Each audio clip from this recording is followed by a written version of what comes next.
Guillermo Hernández Peñalosa, una persona que se ha vinculado con el sector productivo. Lo hemos conocido trabajando incluso en temas agropecuarios, en temas de interés regional. Hernán, mi saludo, ¿cómo estás? Muy bien, muchas gracias. Un saludo a usted y a todos los oyentes. Bien, Hernán, me ha llamado la atención dos de tus posts, precisamente en estos tiempos de economía y cuando el gobernador de Santander habla de posibilidad de confinar nuevamente a Santander, y en Barrancabermeja ya se inició. Aquí empezó un toque de queda desde ayer hasta el 24. Usted tiene en dos posts, me llama la atención, dice usted: no sé si habrá la capacidad de comprender la disminución en el PIB local y regional por un confinamiento total. Hablemos de ese tema, esas reflexiones que usted está haciendo ahí. A ver, el Producto Interno de una localidad o de un departamento o de una nación se construye durante muchísimos años, decenios, incluso siglos, para avanzar, para parecer más desarrollados, para tener un mejor equipamiento social, para tener un mayor ahorro público y un mayor ahorro privado. Si nosotros frenamos ese trabajo, si la gente no trabaja y no gana dinero, entonces tiene que gastar sus ahorros y se gastan los ahorros del erario público local, departamental y nacional. Y si no, se acuden a créditos y los créditos pues después habría que pagarlos. El fenómeno que puede darse es que disminuyamos por ahora entre un 12 a un 16% el Producto Interno Bruto de las zonas de Santander, y eso ya es gravísimo. O sea, estamos teniendo nosotros una capacidad de manejo económico y social semejante al que teníamos hace unos 20 años, solo que tenemos mucho más habitantes. La población ha venido aumentando, y si a eso le agregamos que disminuye la producción, entonces somos más pobres todos más pobres, todos más endeudados. La pandemia es real, pero ya han existido muchas pandemias en toda la historia. La idea es poderla manejar de la mejor forma posible para que pues, las víctimas sean la menor cantidad, pero que la economía no se convierta después en otra pandemia que acabe con las pequeñas y medianas empresas, que acabe con los empleos, que acabe con los ahorros de la gente y que nos suma en la miseria y en el hambre. Hay que hacer las dos cosas a la vez, pero en las pandemias lo más importante es la prevención, no la curación. Cuando se escucha que hay un problema de déficit de decenas o cientos de respiradores, ese es un problema, pero es solamente la parte final. Sería mucho mejor tener más capacidad de hacer análisis, exámenes para saber quiénes están contagiados y los que están contagiados, tratarlos y tratar a sus parientes y a la gente con quien estuvo en contacto. Y eso no significa exclusivamente conectarlos a un respirador, no, también se puede tener un tratamiento a base de desinflamantes, a base, por ejemplo, de aspirina, a base de tener una alimentación equilibrada. Hace falta tener esa prevención, y la principal prevención que no tuvimos y que aún no tenemos es lo que se llama el empadronamiento de la población. Hay subsidios, pero no sabemos a quién dárselos. Los estados municipales, departamental y nacional, incluso las entidades privadas, están repartiéndole 2, 3, 4 y 5 y más veces a las mismas personas, a las mismas familias.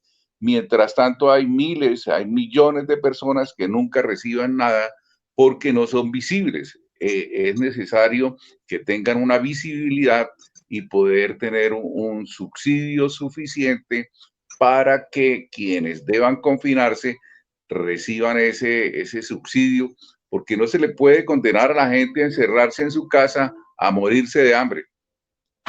Hernán, precisamente, ¿cómo se puede dar esa combinación de economía y pandemia?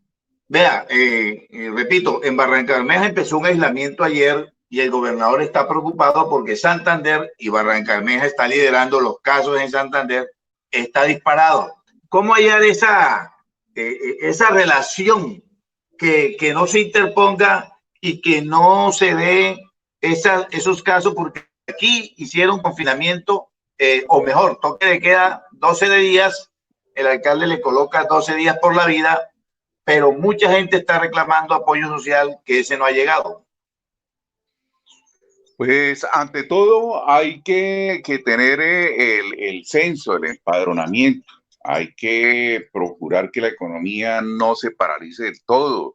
Hay que tener en cuenta los trabajos. Hay que tener en cuenta que hay actividades que no pueden parar por nada porque si no la sociedad se derrumba. Y darle los subsidios a quienes lo necesitan y sobre todo hacer un esfuerzo muy grande por procurar que haya una cantidad cada vez mayor de análisis, saber quién tiene la enfermedad y poder atacarlo antes que evolucione. No tiene ningún sentido esperar que pasen 2 o 3 meses que esté para enviarlo a una UCI y dejarlo morir en la UCI. No, hay que detectar eso mucho antes, lo más pronto posible, y hacerles tratamientos previos que son menos costosos, que son más fáciles y que permiten que no se llegue al extremo de hospitalización y llevar a la unidad de cuidados intensivos. Y lo más importante, o sea, hay que focalizar los apoyos, no repartirlos a la reuchina, no repartirlo a los amigos, no, hay que distribuirlo entre las personas que más necesitan y fomentar trabajos que se puedan hacer aisladamente. Por ejemplo, en el campo ha sido un éxito completo que trabajos que no requieren el tener cerca un ser humano y otro, sino que cada uno hace su desempeño por aparte, se lleven a cabo con éxito y gracias a eso tenemos comida en Santander, gracias a eso los pescadores han ido a pescar, se han podido adelantar las labores de pastoreo con las ganaderías, tenemos producción de plátano y tenemos producción de arroz y tenemos papa y tenemos los productos de la canasta familiar porque la gente no ha parado. Cuando nosotros le digamos a la gente del campo que paren, pues vamos a tener problemas serios. Cuando nosotros le digamos a la gente que tiene panaderías, ustedes no pueden producir pan, y entonces, ¿qué hacemos? Si nosotros no tenemos cuidado en cuidar lo que hemos acumulado durante siglos, pues esto se va a caer fácilmente como un castillo de naipes. Ustedes deben recordar cómo era Barrancabermeja hace 20 años, hace 40 años, bueno, yo que soy más viejo, hace 50 años, y cómo vemos la fotografía de que era un pueblito chiquito apenas hace 60, 70 años, pero lo mismo era un pueblito Florida Blanca y era un pueblito Bucaramanga y Socorro, y hoy son metrópolis, todas muy importantes, todas llenas de equipamiento social, con avenidas, con gente trabajando vigorosamente, pero eso se nos puede caer y no tenemos el derecho a condenar a la siguiente generación a que nos herede unas ciudades y un campo sin funcionar. Hernán, usted habla aquí, por ejemplo, no sé si habrá la capacidad de comprender la disminución en el PIB local y regional por un confinamiento total. Usted tiene una base estadística, una información, por ejemplo, de un análisis en estos meses de pandemia de lo que ha pasado con la economía en Santander, por ejemplo.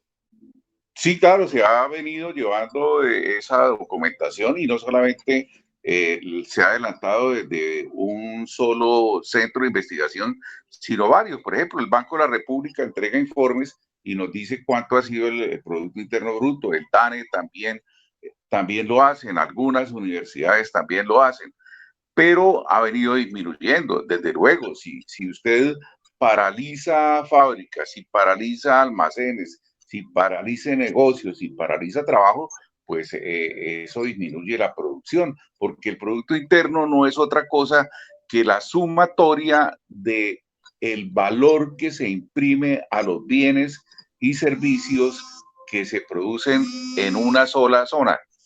Entonces, eso hay que tenerlo en cuenta. Si nosotros no producimos, disminuye esa producción, por lo tanto vale menos, pero la gente sigue siendo la misma o más. Entonces, si nace más gente y nosotros no tenemos con qué asistirlos en medicamentos, en alimentación, en servicios, pues entonces hay un deterioro de la estabilidad social. Eso es fácil. Ahora en la era de Internet usted se mete y averigüe en la seccional del Banco de la República de Santander y nos dice cómo están las cosas, y el DANE y los municipios pues adelantan también actividades, pero además es evidente que si no hay buses intermunicipales, por ejemplo, pues todo ese montón de gente que trabajaba alrededor del negocio del transporte ya no tiene ingresos.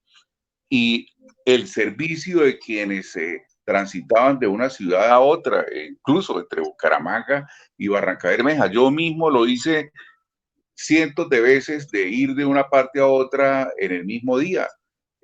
Y así lo hacían miles y miles de personas durante mucho tiempo. Y el ejemplo de Bucaramanga, Barranca Bermeja, puede también extrapolarse a otros municipios. Eso afecta a la economía, afecta a la sociedad, afecta el ingreso de una familia, de 10 familias, de 1000 familias, de 50.000 familias, y eso pues eso es evidentemente un deterioro para la sociedad entera, porque no pierde uno, perdemos todo. Lo mismo los negocios, si usted cierra su panadería, entonces no le puede pagar el arriendo al dueño del local y tiene que despedir a sus trabajadores, no va a pagar la cuenta de energía eléctrica, etcétera, y entonces pues hay deterioro de la situación económica por ese caso. Y podríamos citar cientos de casos, pero pues todo el mundo lo vive todos los días. En resumen, el confinamiento no es la salida en estos momentos. No, hay que hacer confinamiento focalizado, o sea, tenemos que tener muchísimos exámenes, análisis para saber a quién confinar. Es que si, por ejemplo, en nuestras ciudades hay 12.000 personas que deben estar confinadas porque tienen el peligro de contagiar, pero si nosotros llegamos y colocamos 1.500.000 o 2 millones de personas confinadas, pues esto es como ir usted a 100 kilómetros por hora en un Porsche y meterle el freno, se estrella. Eso es lo que nos está pasando. Hay que saber cómo hacerlo. No es no frenar, sí hay que frenar. No es no confinar, sí hay que confinar, pero hay que hacerlo bien. Bueno, Hernán, te agradezco el acompañarme a esta hora en este programa, El Pregonero TV, y por tus apuntes muy importantes. Muy bien, seguiremos hablando sobre el tema y espero que los gobernantes tomen las mejores decisiones mañana, que es el día. Y hay que mirar la parte médica, muy importante, está el ministro de Salud, pero también deberíamos tener a la clase empresarial y a la clase obrera dentro del intercambio de conocimientos para que las decisiones no sean unilaterales, sino que sean multilaterales. Gracias, Hernán. Hasta pronto, chaito.